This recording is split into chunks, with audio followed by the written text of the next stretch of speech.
নচলিব দুখীয়াৰ পেটত লাত মৰা নচলিব দুখীয়াৰ পেটত লাত মৰা নচলিব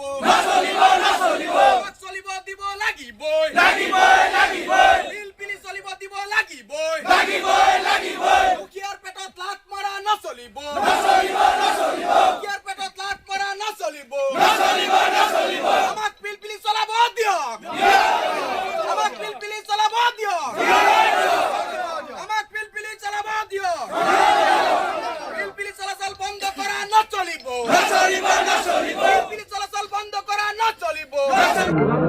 যিকোনো হওক পৰৱৰ্তী সময়ত আমি আজি বৰপেটাবাসী অঞ্চলৰ সমূহ ই ৰিক্সা চালকসকলে একত্ৰিত হৈ আমি এখন সভা আহ্বান কৰিছোঁ।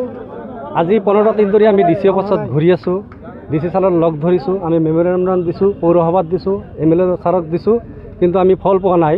যাৰ কাৰণে আমি আজি এই বৰপেটা অঞ্চলৰ ই ৰিক্সা চালকসকলে একত্ৰিত হৈছোঁ। আজিৰ এই সভাখনত আমি এটা সিদ্ধান্ত লৈছোঁ যে অহাকালি সোমবাৰৰ পৰা আমি অনিৰ্দিষ্ট কাললৈ আমি ই ৰিক্সা চলাচল কৰা আমি বন্ধ ৰাখিম।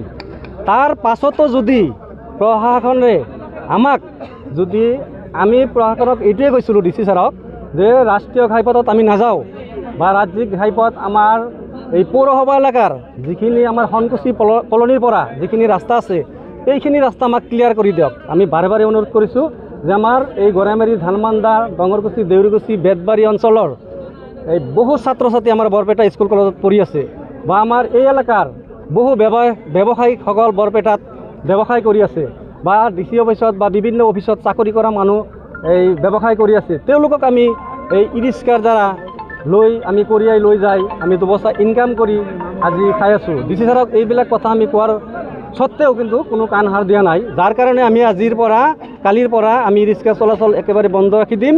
তাৰ পাছত যদিও খুলি নিদিয়ে আমি এই বৰপেটা জিলা একত্ৰিত হৈ সমূহ ই ৰিক্সা চালকসকলে গণতান্ত্ৰিকভাৱে আমি আন্দোলন কৰিবলৈ বাধ্য হ'ম আৰু আমাৰ ডিচি অফিচ ঘেৰাও কাৰ্যসূচী কৰিবলৈ আমি বাধ্য হ'ম। আমি বৰপেটা জিলাৰ যিমান ই ৰিক্সা আছোঁ সকলো ই ৰিক্সা আমি ডিচি ছাৰক বুজাই দিম যে আপোনালোকে আমাৰ ই ৰিক্সাখন লৈ যাওক আৰু আমাক কৰ্মসংস্থান দিয়ক, যে আমি কেনেকৈ আমাৰ পৰিয়াললৈ আমি পোহপাল দি চলিব পাৰিম। তাৰ বাবে আমি ডিচি ছাৰক অনুৰোধ কৰিম। আৰু মোৰ নাম জব্দুল আলী, মই উত্তৰ বৰপেটা ই ৰিক্সা চালক সন্থাৰ সাধাৰণ সম্পাদক।